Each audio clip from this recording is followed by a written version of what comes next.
Salve, salve galera, tudo bem? Hoje a gente vai responder a uma pergunta de milhões: como eu faço para interpretar poesia no Enem? Prepare-se para o vídeo de hoje aqui do YouTube, vai ser muito importante para todo mundo que presta o Exame Nacional do Ensino Médio e quer se dar bem. Bora lá!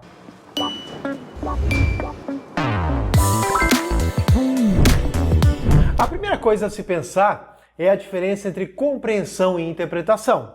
Então nós estamos falando de interpretação de poesia e muitas vezes é exatamente isso que a gente precisa saber. A compreensão é o quê? É o âmbito interno do texto. É quando você lê o texto ali, entende, você já é alfabetizado, né? Você consegue decodificar as coisas. E aí você consegue ler, né, os versos, você entende até as palavras, a maioria delas. Agora, a interpretação, ela não fica apenas no âmbito interno. Ela sai. A interpretação tem a ver com as conexões que você consegue estabelecer a partir do texto. Aí você faz inferências, você faz deduções, você faz suposições. A coisa vai mudando de figura e a gente vai, na verdade, caminhar nesse sentido, no sentido da interpretação. Então, por isso, do título que está aparecendo aqui agora para vocês, Interpretando Poesia no Enem. Outro tópico interessante de nós trazermos aqui para vocês é o seguinte: o que é poesia? Quais são as diferenças entre poesia e prosa? A gente sabe que o texto poético, o poema, ele é composto de versos, enquanto a prosa é o texto corrido, é o que você encontra nos romances, nos contos, nas crônicas. A palavra verso, olha que interessante, está ligada à agricultura. Verso tem a ver com o sulco que se faz. Na agricultura você tem um instante em que o arado é levantado para fazer então um novo verso, um novo sulco. Na poesia é assim também. Você suspende, de repente, bruscamente, a linha, o verso, e dá a continuação embaixo. Essa continuação, inclusive, ela é chamada de enjambement. Tá aí, ou cavalgamento seria a tradução. Uma expressão francesa que tem a ver então com a continuidade que um verso vai dar para o outro. A gente vai encadeando as coisas. Então o verso tem a ver com o sulco que é feito na agricultura. As duas formas de feitura, elas são baseadas num corte. Você não vai fazer uma plantação corrida, você vai fazer de acordo com o espaço que você tem ali para o plantio, de acordo com o espaço na sua fazenda. Não dá para pensar numa plantação como se fosse um romance. Aquela coisa contínua de 200, 300 páginas não vai caber no terreno, então é bem mais fácil realmente pensar na poesia ligada à agricultura, porque os dois fazem esse corte. Quando faz o corte, vai para o próximo verso, a continuidade, então é o que a gente chama de enjambement. É o que vai diferenciar principalmente a poesia da prosa. E é interessante porque cada verso de um poema pode ser um universo. Quando o autor para, ele com certeza para conscientemente, por algum motivo, ou ele quer trabalhar uma sonoridade, ou ele quer trabalhar alguma ideia. De qualquer maneira, tanto por causa do som, quanto por causa da reflexão, você vai parar e você vai pensar. Como o agricultor que suspende o arado, ele tem aquele momentinho de troca de um sulco para o outro, momentinho de descanso, quem sabe a cabeça dá uma expandida, tem alguma ideia, tem algum pensamento, e acontece o mesmo quando a gente lê poesia. Ó, peguei aqui, por exemplo, um trecho do poema de Sete Faces, do Carlos Drummond de Andrade. Olha como ele começa, dá uma olhadinha no primeiro verso. Lembrando que nós temos verso, nós temos estrofe e nós temos o poema em si. Quando nasci, um anjo torto. Essa parada aí em torto é muito estratégica, porque aí o torto ele está associado a anjo. E quando você imagina um anjo, talvez você não imagine um anjo torto.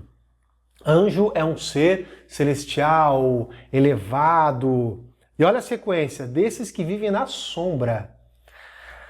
Mais uma parada estratégica em sombra, aí você associa com o anjo torto, o anjo, você imagina que seja um ser elevado e iluminado, não da sombra. Então faz a gente pensar muito. Um verso faz pensar o poema inteiro, então, disse, vai Carlos, ser goste na vida. Então temos o nascimento aí do Carlos, é um poema de cunho autobiográfico que faz uma intertextualidade em relação à cena bíblica da Anunciação, quando o anjo Gabriel anuncia que Maria será mãe do Filho de Deus.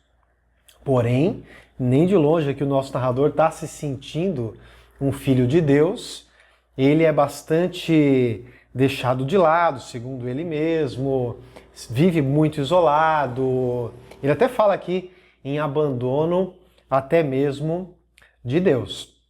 Então percebam, eu estou fazendo uma intertextualidade, se eu faço intertextualidade, já tem a ver com a interpretação, a gente está indo além daquilo que o poema nos oferece. Tá aí o Drummond, o autor, trouxe um pouco da Rita Lee, que faleceu recentemente, quando ela canta Amor é prosa, sexo é poesia. Ela fez essa música com base numa crônica que Arnaldo Jabor, também falecido, escreveu para um jornal. O amor da ideia de algo contínuo, como se fosse um romance. Já a poesia, ela é associada com o sexo, algo mais rápido, algo que tem um término diferente de uma relação de amor. Então faz todo sentido a ligação aqui, que é feita pelo Arnaldo Jabor, pela Rita Lee. Fazendo essa introdução, vamos agora pensar no poema no Enem.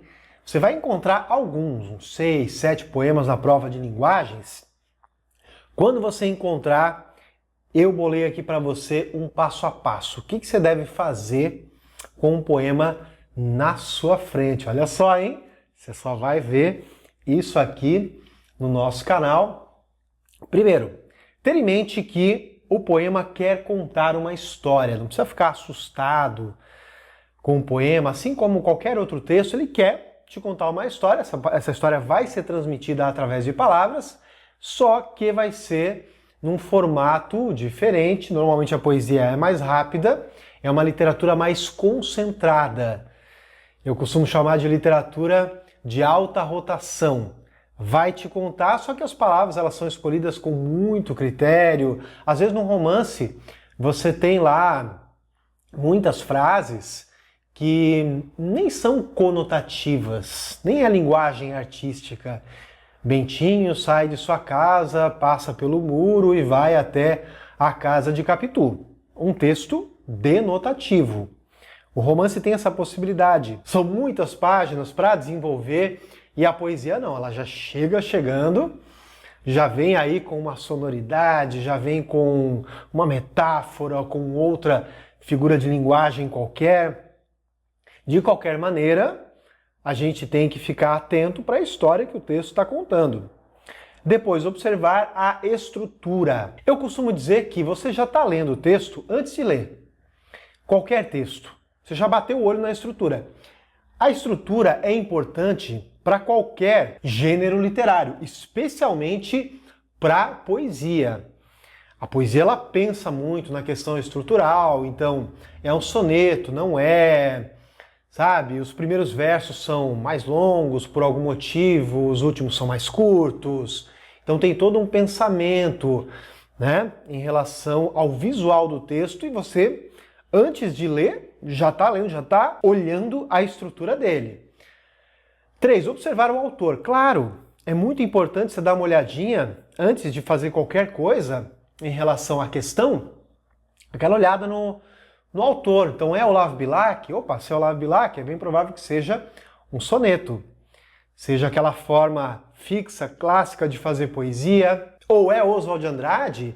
Se é Oswald de Andrade, é modernismo, são versos livres, né? É uma poesia mais desconectada daquilo que é o padrão clássico.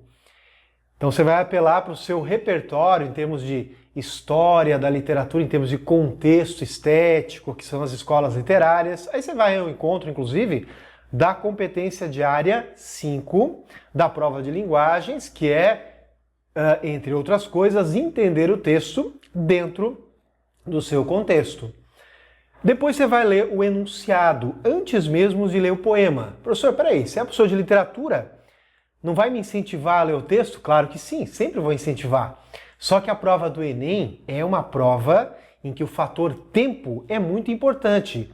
Então você vai para o enunciado, já dá aquela passadinha para ver se o texto realmente é necessário para responder a questão ou se o texto é mais ilustrativo. Numa dessa na questão, você tem uma pergunta envolvendo muito mais a escola literária do texto do que o texto em si. Isso já aconteceu, por exemplo, em 2014, com um soneto do Augusto dos Anjos. Você tinha lá, então, o poema, só que a pergunta era muito mais envolvendo o pré-modernismo. Então, se você lembrava do pré-modernismo, você já conseguia responder e, com isso, ganhar tempo. Mas se você perceber que o enunciado está perguntando alguma coisa específica do início do texto, da metade do texto, significa, então, que você vai ter que ler. Aí você vai fazer aquela leitura boa, bastante focada, vai esquecer de tudo, vai se entregar ao texto. E quando você estiver lendo, já vai tentando perceber a voz do texto. Vai tentando perceber o narrador, que a gente costuma chamar na poesia ou nas letras de música de eu lírico. Porque a maioria dos textos poéticos são líricos, falam de sentimentos, de um eu, amores, desamores, saudades. Então você vai já tentando sacar quem é que está falando no poema. O narrador de uma história é o ponto central de qualquer trama. Tudo vai ser feito sobre o ponto de vista dele. Então, se você conseguir captar o eu lírico, com certeza você já vai estar se embrenhando no texto. Esse eu lírico está falando sozinho, ele está falando com alguém, ele tem algum interlocutor, tudo isso você já vai percebendo nessa leitura que você vai fazer. Caso seja necessário, faça mais uma e aí vai observando outros elementos, como figuras de linguagens, metáforas, repetições de palavras ou de início de versos. Tudo isso vai contribuir para a sua interpretação. Vamos colocar isso em prática? Trouxe para vocês 2 exemplos. O primeiro é do poeta gaúcho que eu adoro, chamado Mário Quintana. Ele esteve no Enem Libras aí 2017 com o pequeno texto da condição humana. Pequeno em tamanho, grande em possibilidades interpretativas. Da humana condição. Custa ao rico entrar no céu, afirma o povo e não erra. Porém, muito mais fácil é um pobre ficar na terra. Enunciado. Mário Quintana ficou conhecido por seus quintanares, nome que o poeta Manuel Bandeira deu a esses quartetos com pequenas observações sobre a vida. Então percebam que nós temos aqui um poema de 4 versos, um quarteto, uma quadrinha, digamos assim, que é um jeito de escrita bastante popular. É só você lembrar nas quadrinhas populares que circulam por aí, batatinha quando nasce, espalha a rama pelo chão e assim por diante. Nessa perspectiva, os versos do poema da condição ou da humana condição ressaltam. Então está perguntando o que os versos ressaltam, o que eles querem dizer. Nesse caso, a gente vai ter que dar uma lidinha no poema. Se você seguiu aquele meu passo a passo, você foi ao enunciado, depois então você foi ao poema e aí você já começou a perceber que ele não tem aqui uma primeira pessoa, não tem um eu lírico. O texto está narrado em terceira pessoa. A voz aqui é em terceira pessoa. Então, o que ressalta aí? A valorização da cultura popular. Não é o caso, apesar de ser numa estrutura popular, não é isso que está ressaltando aqui. A falta de sentimento ou falta de sentido da existência humana, nós não temos aqui um existencialismo de alguém, a irreverência diante das crenças do povo, então nós temos aí uma certa ironia acerca daquilo que o povo acredita, não é o caso aqui, e letra D, uma visão irônica das diferenças de classe. Você tem o rico e você tem o pobre. Tudo isso é visto com uma certa graça, um certo humor, que é característica também do Mário Quintana. Voltando lá para o nosso passo a passo, se você já deu aquela lida antes de ler, dê uma olhadinha, viu que o poema é curto, dê uma olhada no Mário Quintana. Se você conhece um pouco o poeta gaúcho, sabe que ele gosta dessa coisa muito breve na hora de fazer poesia. Então, você tem aí o pobre, você tem o rico, você tem as diferenças de classe. Se quiser sair um pouco do poema, você pode pensar na ideologia de Marx, lá do século XIX, a briga de classes, que já esteve presente em muitos textos literários e que toca também esse pequeno poema do poeta gaúcho. Tá bom, gente? Vamos agora para o Enem 2019 com um poema do João Cabral de Melo Neto chamado A Ouriça. Então, retomando sempre nosso passo a passo, vou bater o olho aqui no poema, vou ver que ele tem um formato um pouco diferente. Olha aqui, os versos, eles têm um certo padrão em relação ao tamanho deles, em relação às sílabas poéticas, porém, ele não é um soneto 4-4-3-3, ele não parece muito convencional. Aí você olha para o nome João Cabral de Melo Neto, você vai pensar aquilo que está no seu conteúdo de ensino médio. João Cabral era um poeta extremamente rigoroso em relação à forma da poesia dele, ele só não queria uma forma convencional, aquele estilo do soneto camoniano que foi adotado por muita gente.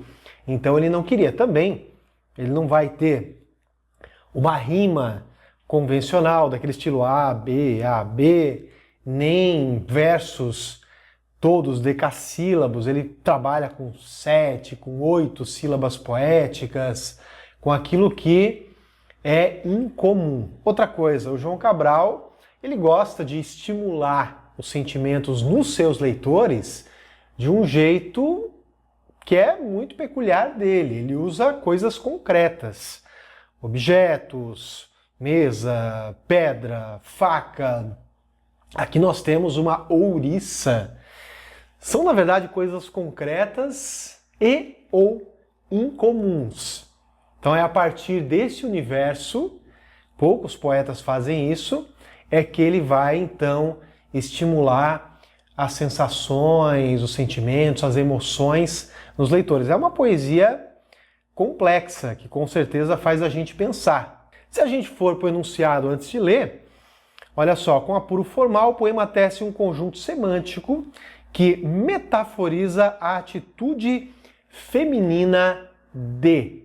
Então, a atitude feminina, ela é metaforizada de que forma? Como é que a atitude feminina é mostrada aqui nesse texto? Interessante a gente ir, nesse caso, para o enunciado, que a gente já vê atitude feminina.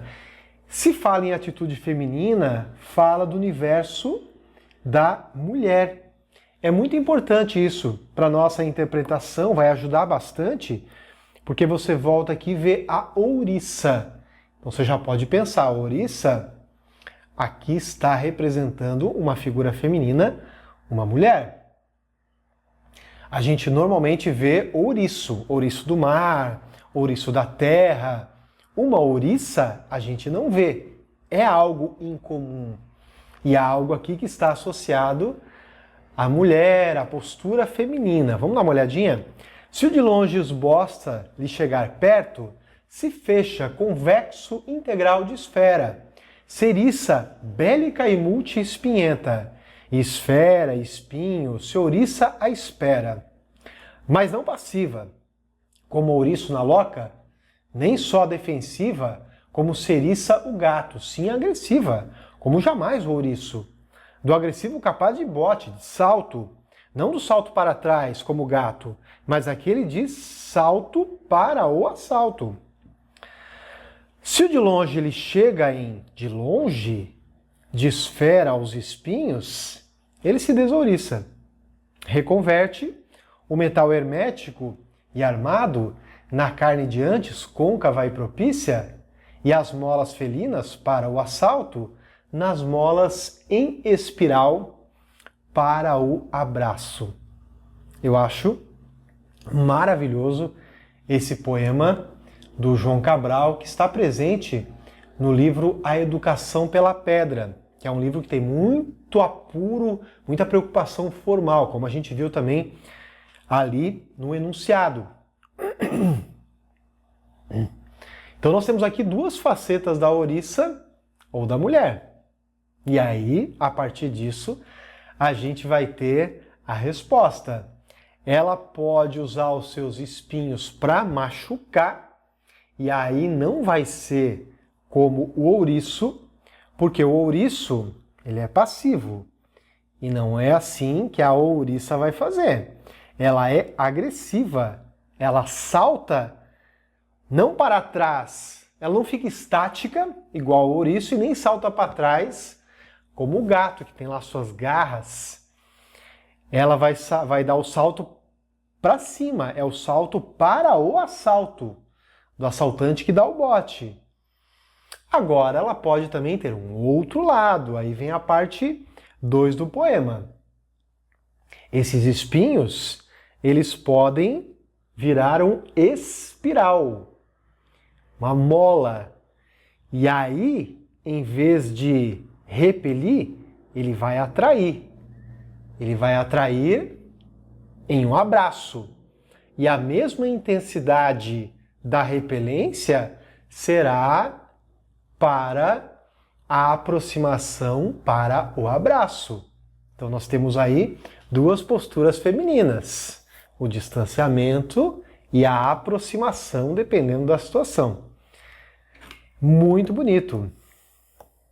Esse é o João Cabral. Ó. Então, com apuro formal, o poema tece um conjunto semântico que metaforiza a atitude feminina de. Letra A. Tenacidade transformada em brandura. Olha aqui, nós já temos uma ótima possibilidade de resposta, viu?